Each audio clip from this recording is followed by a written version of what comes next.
اللہ تعالیٰ علیہ وسلم نے بہترین اخلاق دیے ہیں، بہترین اخلاق دیے، اور لوگوں کو یہاں تک کہ حضور صلی اللہ تعالیٰ علیہ وسلم حسنین کریمین کو ایک بار گود میں لیے چوم رہے تھے، بوسہ دے رہے تھے۔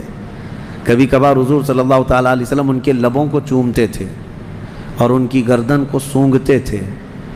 تو ایک صحابی تھے، انہوں نے کہا یا رسول اللہ صلی اللہ علیہ وسلم آپ بچوں کو چومتے بھی ہیں، یعنی بوسہ دیتے ہیں؟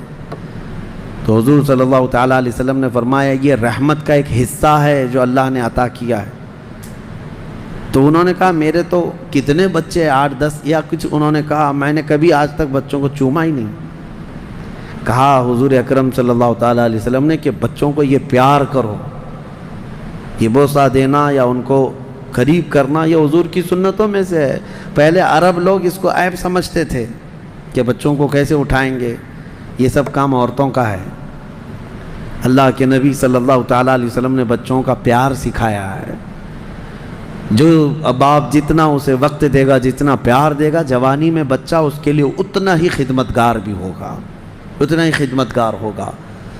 بہت سارے میدان ہیں جس میں اللہ کے نبی صلی اللہ تعالیٰ علیہ وسلم نے اپنے اخلاق سکھائے ہیں، کیا کیا کہیں، بس یہی ہے جو اعلیٰ حضرت فاضل بریلوی نے فرمایا یا رسول اللہ تیرے خلق کو رب نے عظیم کیا، تیرے خلق کو رب نے جمیل کیا، کوئی تجھ سا ہوا ہے نہ ہوگا شہا، تیرے خالق حسن و ادا کی قسم۔ اور اس کے بعد اسی سورہ قلم میں اللہ تعالیٰ نے ایک شخص کی مذمت میں 10 برائیاں گنائی ہیں، ولید بن مغیرہ، اس نے حضور صلی اللہ علیہ وسلم کی گستاخی کی تھی، حضور کو برا بھلا کہتا تھا، گالیاں دیتا تھا۔ تو حضور اکرم صلی اللہ تعالیٰ علیہ وسلم کو اس کی باتیں بری لگیں، شاق گزری، تو اللہ تعالیٰ نے آیتیں نازل فرمائی اس کے حق میں، جو آیتیں ہیں فَلَا تُطِعِ الْمُكَذِّبِينَ، جھٹلانے والوں کی پیروی نہ کریں اے میرے رسول، ان کی مت سنیں آپ۔ وَدُّوا لَوْ تُدْهِنُ فَيُدْهِنُونَ وَلَا تُطِعْ كُلَّ حَلَّافٍ مَّهِينٍ، کثرت سے قسم کھانے والا جھوٹا آدمی۔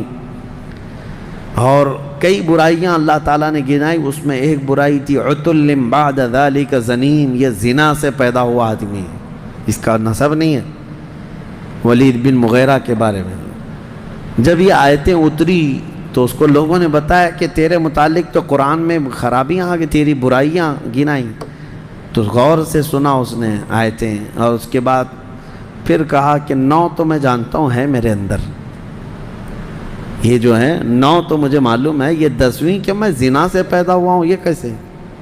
میں تو میرے باپ کا بیٹا ہوں۔ دوڑتا ہوا پھر آیا اپنے گھر میں، اپنی ماں کو گرا دیا زمین پر اور چڑھ کے بیٹھ گیا اس کے سینے پہ، کہا سچ سچ بتا میں کس کا بیٹا ہوں۔ آج کے یہ سب حرامیوں کو پوچھ لینا چاہیے اپنی ماں سے جا کر کے، جو حضور کی شان میں بھونکتے ہیں، گالیاں دیتے ہیں، ان کو پوچھ لینا چاہیے اپنی ماں سے جا کر کے۔ یہ قرآن کا اصول میں بتا رہا ہوں، اس میں مجھے کوئی جھجک نہیں ہے۔ اور اپنی ماں کو گرا کر کے سینے پر چڑھ کر بیٹھ کر پوچھنے لگا بتا۔ اس کی ماں نے بہت اچھا جواب دیا، کہا تو اگر صحیح باپ کا ہوتا تو اپنی ماں کے سینے پہ نہیں بیٹھتا، حقیقت میں تو اپنے باپ کے نام سے جو مشہور ہے اس کا نہیں ہے، جنگل میں ایک چرواہا تھا، اس سے میں نے زنا کر لیا تھا، مجھ سے ہو گئی تھی بدکاری اور اسی سے تو پیدا ہوا ہے۔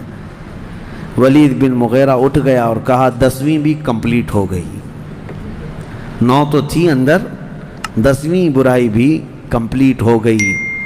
اسی لیے میرے عزیزو آپ اس بات کو سمجھ کر کے چلیں کہ نبی پاک صلی اللہ تعالیٰ علیہ وسلم کی شان میں بھونکنے والے یہ ایسے ہی لوگ ہیں جن کا نطفہ ثابت نہیں ہے، جن کا نسب ثابت نہیں ہے، جن کی اصل میں خطا ہے۔ ورنہ حلال بندہ حضور اکرم صلی اللہ تعالیٰ علیہ وسلم کے ہر اخلاق پر قربان جاتا ہے، بلکہ اسے اندازہ ہوتا ہے کہ یہ کون سی ہستی ہے۔ دنیا میں ہماری بات تو چھوڑیں، بڑے بڑے دوسرے دانشور لوگوں نے لکھا ہے، آپ کو میں بتاؤں، جارج برنارڈ شاہ ایک بہت بڑا رائٹر بھی گزرا ہے، دانشور ہے، انگریز ہے، اس نے اپنی کتاب میں لکھا ہے کہ میں نے بہت سارے ریولیوشن دنیا میں دیکھے، انقلاب، لینن کا انقلاب، مارکسزم کا انقلاب، یہ ریولیوشن آیا، کمیونزم کا ریولیشن آیا، بہت سارے بڑے بڑے انقلاب آئے دنیا میں، وہ کہتا ہے جو انقلاب لانے والی شخصیت ہوتی تھی وہ جب تک زندہ ہوتے ان کی تحریک بھی چلتی، تنظیم بھی چلتی، اور اس کے بعد دھیرے دھیرے دھیمی ہو جاتی، ٹھنڈی پڑ جاتی۔ جو انقلاب لانے والے لوگ تھے وہ جاتے ہیں تو تنظیم ٹھنڈی پڑ جاتی ہے، تحریک ختم ہونے لگتی ہے۔ اور وہ کہتا ہے میں نے صرف ایک ریولیشن دیکھا ہے جو مدینے سے نکلا تھا، ایک انقلاب دیکھا جو مدینے سے نکلا تھا اور پوری دنیا میں پھیلا تھا، اور اس کے بانی محمد صلی اللہ علیہ وسلم، اس کے فاؤنڈر محمد صلی اللہ علیہ وسلم دنیا سے پردہ تو کر گئے، لیکن ان کا لایا ہوا ریولیشن، ان کا لایا ہوا انقلاب 14 صدیوں کے بعد بھی ٹھنڈا نہیں پڑتا، روز بڑھتا ہی جاتا۔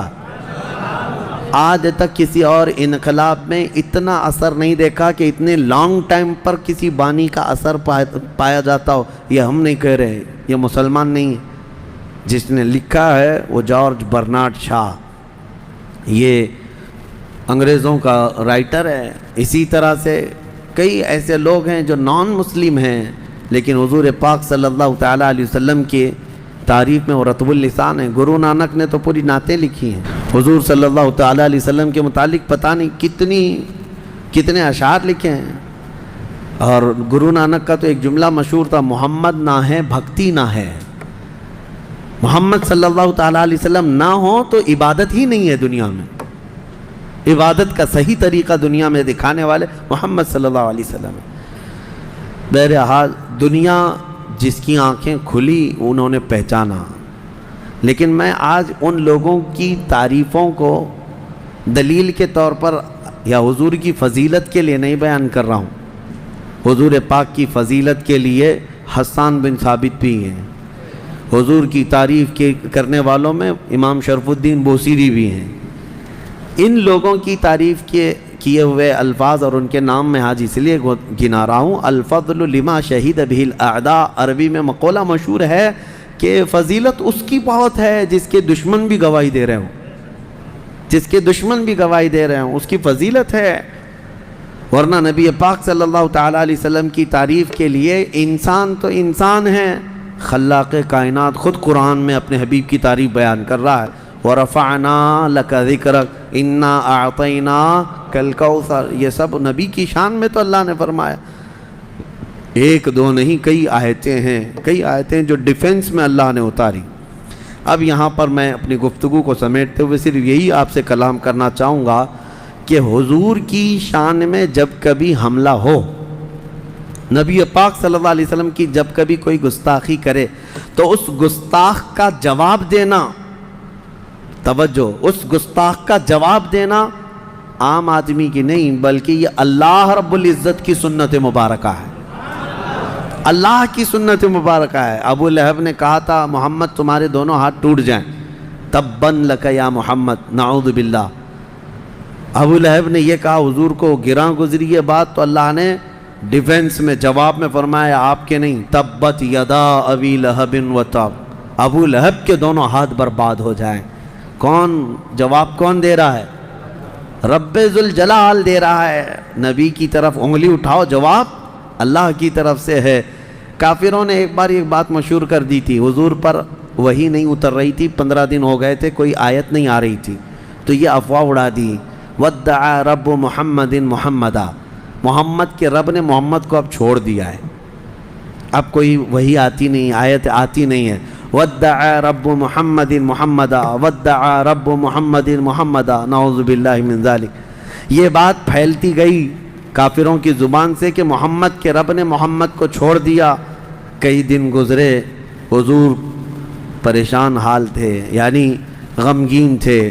نبی پاک صلی اللہ تعالیٰ علیہ وسلم کا جب غمگین تھے ان کافروں کی باتوں کو سن کر کے، تو اللہ تعالیٰ نے اپنے حبیب کی تسلی اور ان کافروں کے منہ بند کرنے کے لیے ڈیفنس میں، دفاع میں آیتیں اتاری، وَالضُّحَىٰ وَاللَّيْلِ اِذَا سَجَىٰ مَا وَدَّعَكَ رَبُّكَ وَمَا قَلَىٰ، محبوب کے چمکتے چہرے کی قسم، ان کی زلف معمبری کی قسم، محبوب آپ کے رب نے نہ آپ کو چھوڑا ہے اور نہ کچھ کم کیا ہے۔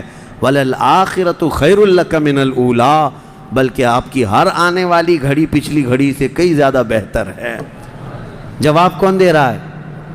اللہ دے رہا ہے۔ ابو لہب نے کہا تھا جب حضور صلی اللہ تعالیٰ علیہ وسلم کے بیٹے حضرت ابراہیم کا انتقال، حضور کے 3 بیٹے بچپن میں انتقال کر گئے، 2 تو پہلے انتقال کیے تھے، تیسرے مدینے میں حضرت ابراہیم یہ انتقال کر گئے، تو اب بیٹے بچے ہی نہیں۔ تو اس وقت یہ بات مشہور ہوئی یہ ابو لہب وغیرہ کی طرف سے کہ محمد کی نسل قطع ہو گئی، یعنی مقطوع نسل ہے، نعوذ باللہ، کٹی ہوئی نسل۔ حضور صلی اللہ تعالیٰ علیہ وسلم کو یہ جب اس نے کہا تو اللہ تعالیٰ نے حضور کی شان میں اور ان کافروں کے منہ کو بند کرنے کے لیے یہ آیتیں نازل فرمائی، انا اعطیناک الکوثر فصل لربک وانحر ان شانئک هو الابتر۔ اے محبوب، ہم نے تو آپ کو خیر کثیر عطا فرمایا، ہم نے آپ کو کوثر عطا کیا ہے۔ کوثر کا مفہوم سمجھ بھی نہیں سکو گے کہ کوثر کیا ہے، کوثر کس کو کہتے ہیں، یہ سمجھنے کے لیے بہت تمہیں عربی میں بلاغت اور فصاحت کے کئی قواعد جاننے پڑیں گے۔ ایک مختصر سی بات میں بتا دوں، دنیا کو اللہ قلیل فرماتا ہے، پوری دنیا کیا ہے؟ قلیل۔ قلیل کے اپوزٹ میں جو ہوتا ہے وہ کثیر ہوتا ہے، اور کثیر سے زیادہ ہو تو اسے اکثر کہتے ہیں، اور اکثر سے بھی زیادہ ہو تو کوثر کہتے ہیں۔ تو اللہ تعالیٰ نے اپنے حبیب کو جو دیا ہے وہ یہ پوری دنیا کا اپوزٹ کریں تو کتنا ہو گیا؟ کثیر، اور اس سے بھی زیادہ ہو تو کیا ہوگا؟ اکثر، اور اس سے بھی زیادہ ہو تو کوثر۔ اور اللہ فرما رہا ہے محبوب ہم نے تو آپ کو کوثر عطا کیا ہے۔ کھڑے ہو جائیں اور رب کی عبادت کریں اور قربانی کریں۔ ان شانئک هو الابتر، محبوب آپ نہیں، آپ کا دشمن کٹی ہوئی نسل کا ہے، آپ کا دشمن کٹی ہوئی نسل کا ہے۔ یہ آیت میں آئی بات، اللہ کا فرمان حق ہے۔ ڈھونڈ کے نکالو ابو لہب کے بیٹے کہاں رہتے ہیں، نکال کے دکھاؤ کہاں ہیں ابو لہب کی اولاد۔ پتہ ہے کسی کو ایڈریس وغیرہ؟ کسی کو پتہ ہے؟ کوئی نہیں ڈھونڈ کر لا سکے گا، وہ مقطوع نسل خود ہو گیا۔ لیکن جس چپے میں جس علاقے میں بھی جائے سادات کی خوشبو تمہیں ملتی رہے گی۔ میرے آقا کی آل ہر جگہ ہے۔ اللہ نے اپنے نبی کی آل کو سیدہ کائنات فاطمۃ الزہرا سے چلایا ہے، تو سید زادے جتنے بھی ہیں دنیا میں آج ہیں کہ نہیں ہیں؟ الحمدللہ۔ تو جو اعتراض حضور کی طرف کافر کرتے تھے تو جواب کون دے؟ اور رسول پاک صلی اللہ تعالیٰ علیہ وسلم کی عزت کی پہرے داری اور دشمنان رسول کو منہ توڑ جواب دینا، یہ اللہ کی سنت مبارکہ ہے۔ تو آپ کی زندگی میں اگر کبھی موقع ملے تو ایسے گستاخوں کا منہ توڑ جواب دیں، منہ توڑ نہیں دانت توڑ بھی جواب دیں، کہ نبی پاک صلی اللہ تعالیٰ علیہ وسلم کی شان میں بولنے کے لیے پھر دانت ہی نہ رہیں، وہ کیا بول رہا ہے بعد میں کسی کو سمجھ میں بھی نہ آئے۔ ہاں، یہ ہر ایک عاشق رسول جواب دے حضور صلی اللہ تعالیٰ علیہ وسلم کی عزت کے لیے۔ اللہ کریم ہم جب تک زندہ رہیں ہمیں حضور پاک کی عزت پر مر